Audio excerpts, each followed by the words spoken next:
Ningalaba, Pangachino, Dinido, Calabe, Tosaja, Auna, Daka, Calabe lonely Pipare, Tima, Ticalabe lonely Bono, Uchama, Tanya, he Saint Habare, Tanya is Saint Habe,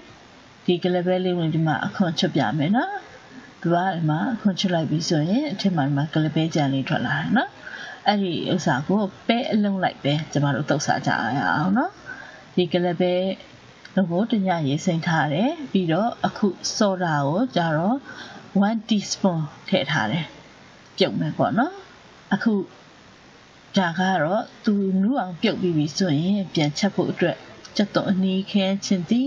ပူစီနဲ့နောက်ပြီးတော့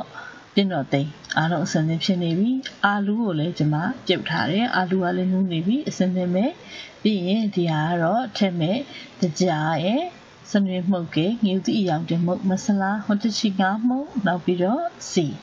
ဒါတွေအားလုံးလည်းအစင်သက်ဖြစ်နေပြီအခုပထမဦးဆုံးကဒီရေစိမ်ထားတဲ့ရေတညစိမ်ထားတဲ့ကလပဲကိုနှုတ်အောင်ပြုတ်ရမယ်ဆိုတော့လေ1 teaspoon ထည့်လိုက်ပါနော်သူကိုနှုတ်အောင်ပြုတ်မယ်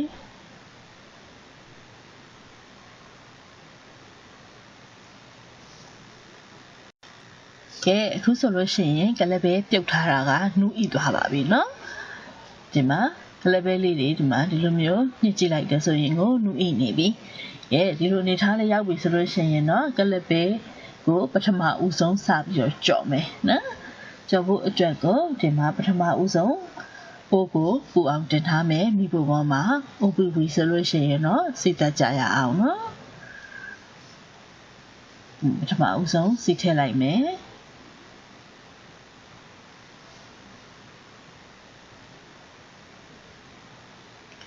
အခုဒီမှာချက်တော့အနီးခန်းချင်းသည်ပြင်းတော့သိစနေဖြစ်နေပြီအာလူပြုတ်ထားတာကိုလည်းလှီးထားတယ်ပြီးပြန်တုပ်ဖို့ဂေါ်ဘီနဲ့ပူစီနဲ့မြုပ်သည်အချက်မုံဒါတွေအားလုံးလည်းအစင်ဖြစ်နေပြီဆိုတော့အခုပထမအဦးဆုံးစီတက်ကြရအောင်နော်စီတက်ဖို့အတွက်အခုစီပူလာပြီဆိုလို့ရှိရင်ကျမတို့ပထမဦးဆုံးပြင်းတော့သိရွက်ကိုထည့်မယ်ဒီတော့တိုင်းရခလေးတွေမှုေးပြီးတော့နည်းနည်းလေးပေါ့နော်သူကျွတ်တလူလေးဖြစ်လာတဲ့အထီကိုကျမတို့ကြော်ပေးမယ်ပြင်းတော့သိနဲ့မှုလေးရအောင်လို့ပေါ့နော်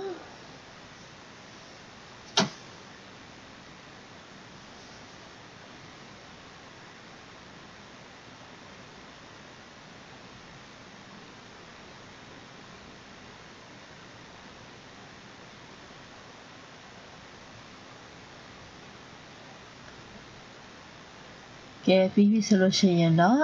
ဒါကတော့ကျက်သွအနီကိုပပလှီထားတာကိုထည့်လိုက်ပါမယ်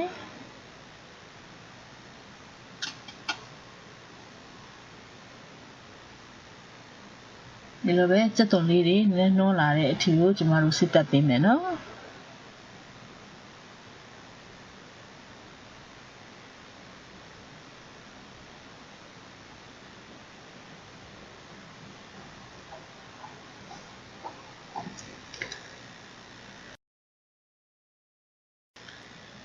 အခုကျက်သွလေးတွေနည်းနည်းလေးပေါ့နော်ခက်ထွေးလေးဖြစ်လာပြီဆိုလို့ရှိရင်စနွေးမှုတ်ထည့်မယ်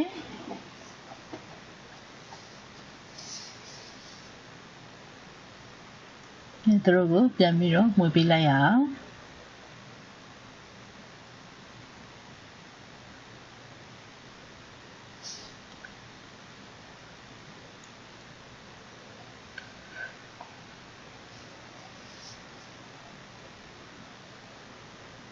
အခုကျက်သွလေးတွေဒါတစ်ဖြည်းဖြည်းနဲ့နွမ်းစာပြူလာပြီပေါ့နော်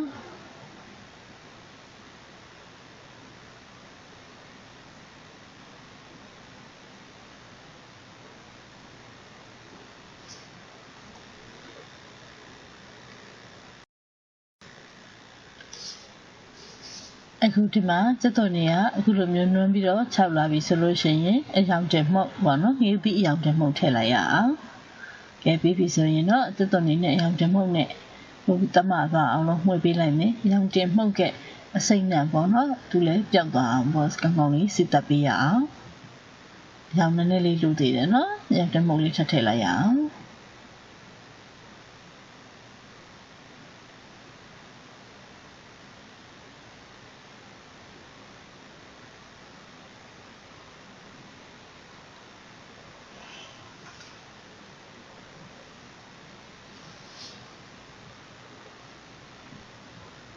စီတက်တာတော့ဒီလိုမျိုးစိတ်ရှိလက်ရှိနဲ့အချိန်တော့နည်းနည်းလေးကြာပါတယ်စီတက်ရတာတော့လေဘာလို့ဆိုတော့စီတက်တာမနာဘူးဆိုလို့ရှိရင်ဟင်းကမကောင်းဘူးဗမာဟင်းနေရနောက်ပြီးတော့ဒီလိုအိန္ဒိယပုံစံမျိုးချက်တဲ့ဟင်းနေရပေါ့နော်ဒါတော့စီကောင်းကောင်းတပ်ထပ်ဖို့လိုပါတယ်စိတ်ဒီကတော့စိတ်ရှိဖို့ပေါ့နော်စီတက်တာမနာဘူးဆိုလို့ရှိရင်စားတဲ့အခါမှာစက်သွန်အနှစ်ကတက်အပါတက်အဲ့လိုမျိုးပေါ့နော်လုံးပြီးတော့အိနေတဲ့ဆိုတဲ့အရာသာမျိုးရရှိဖို့မလွယ်ဘူးဒါကြောင့်မို့စစ်သက်တဲ့အချိန်မှာတော့စိတ်ရှည်ပြီးတော့အချိန်လေးနည်းနည်းပေးပါ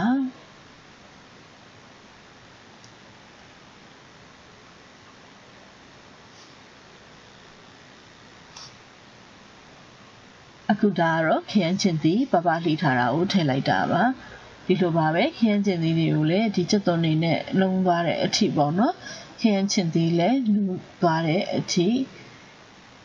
အကုန်လုံးကြေသွားတဲ့အထိပေါ့နော်ကျမတို့ဆက်ပြီးတော့စီတက်ပေးမယ်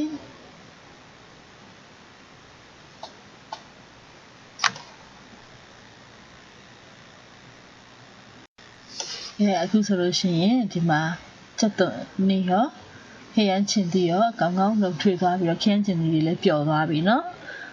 အနှစ်ဖြစ်သွားပြီဆိုရင်တော့အခုဒီမှာစွန်နာတော့ကနူအောင်ပြုတ်ထားတယ်ကလပဲလုံးလေးတွေကိုထည့်လိုက်ပါမယ်သူတို့ကိုကြော်ပြီးမယ်နော်အနံကတော့အရင်ကမှုေးနေပြီရတာလည်းရရှိမယ်ပုံမယ်နော်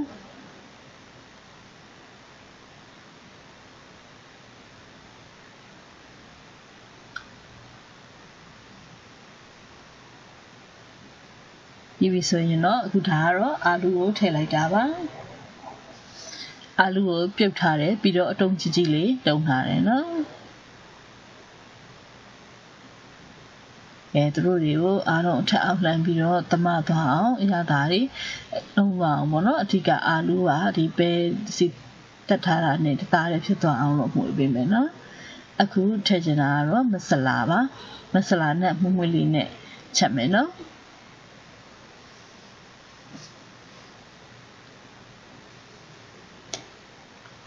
ဒါကတော့အရာသားအတွက်စားအိုးထည့်လိုက်တာပါ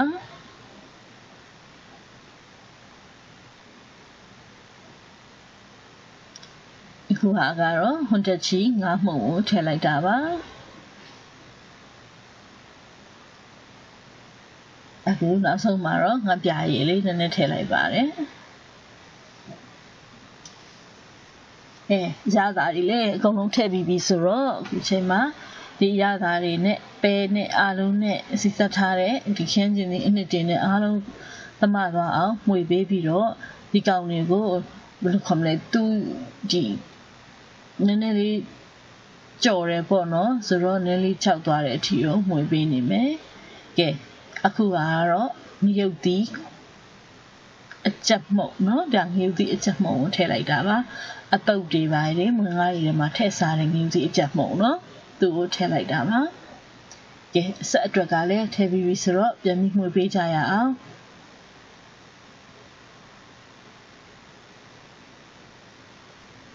အခုအငယ်အရာကအတွက်ငပြရည်စားရည်လည်းထည့်ပြီးပြီနောက်ပြီးတော့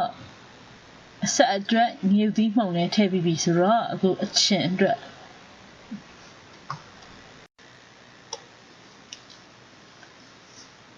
အခုအချင်းအတွက်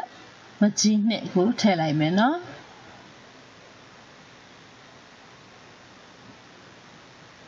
အချင်းရဲ့အဆက်ကဲကတော့ကိုယ်စိတ်တိုင်းကြပုံမှာမူတည်ပြီးတော့ထည့်ပါနော်လူကျမထည့်တာကတော့အချင်း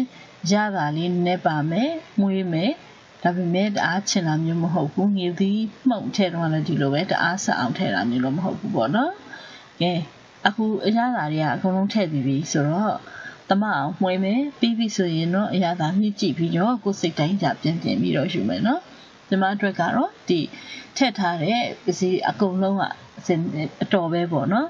ဆိုတော့ဘာမှပြင်စရာမလိုတော့ဘူးသူတို့ကိုစနမကြီးနှစ်ကလည်းထည့်ထားလိုက်ပြီဆိုတော့နည်းနည်းလေးပြန်ခြောက်သွားအောင်လို့ကြော်ပေးမယ်နော်အရင်ကြီးခြောက်သွေးသွားအောင်မျိုးမဟုတ်ပါဘူးပေါ့နော်သူ့ရဲ့ဒီဘယ်လိုခေါ်မလဲရှိနေတဲ့အရေးတွေခံသွားလာအောင်ပဲကြော်တာပါနဲ့တော့အရင်ကိုမှွေးနေပြီနော်စားလို့လေအရင်ကောင်းမဲ့ပုံပဲအရာသာရရှိမဲ့ပုံပါပဲရှင် 네အခုဆိုလို့ရှိရင်အစင်သစ်စားလို့ရတဲ့ကလပဲလုံးတုပ်ကိုရပါပြီเนาะသူ့ကိုအခုအကျော်ကိုထားလိုက်ပြီးပြီဆိုရင်ပူစီနံလေးထည့်မယ်ပြီးပြီဆိုရင်ကော်ပီထည့်မယ်စားကန်ဒီအချိန်ကြတော့မှဒီကော်ပီတွေရဲ့ပူစီနံရဲ့စွမ်းနာတော့ကချင်းငယ်အစင်သစ်ဖြစ်ထားပြီးသားဖြစ်တဲ့ဒီကလပဲကြော်ပေါ့เนาะအဲ့ဒါနဲ့အကုန်လုံးရုံးနေလိုက်ပြီဆိုလို့ရှိရင်เนาะဒါကလပဲတုပ်ကိုရရှိပါပြီ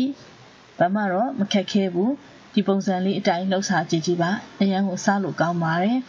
ပုံမှန်ရိုးပေါ့เนาะဒီကလပဲကိုပြုတ်ပြီးတော့အားလုံးပြုတ်တယ်မကြီးသေးနှင်းထဲမယ်ဒီလိုမျိုးရိုးတုပ်စားတာထက်ဒီလိုမျိုးကြော်ပြီးတော့တုပ်စားတာကပို့ပြီးတော့အရသာရှိပါတယ်ဟင်းတစ်ခွက်အနေနဲ့လည်းစားလို့ရတယ်တက်တက်လို့စားမယ်ဆိုတဲ့လူတွေအတွက်ဆိုရင်လည်းအရင်ကအဆင်ပြေတဲ့အာဟာရလည်းရှိတယ်ကောင်းမွန်တဲ့ဒီကလပဲတုပ်တစ်ခွက်ပါเนาะကပိုင်းမနေတော့ဆိုလို့ရှိရင်เนาะအလွယ်တကူပဲမကိုလန်းတို့ဘာလို့မှဝယ်စားလို့ရပါမယ်နိုင်ငံခြားရောက်နေတဲ့လူတွေအတွက်အရင်ရတာရှိတဲ့ဟင်းတစ်ခွက်ပါเนาะ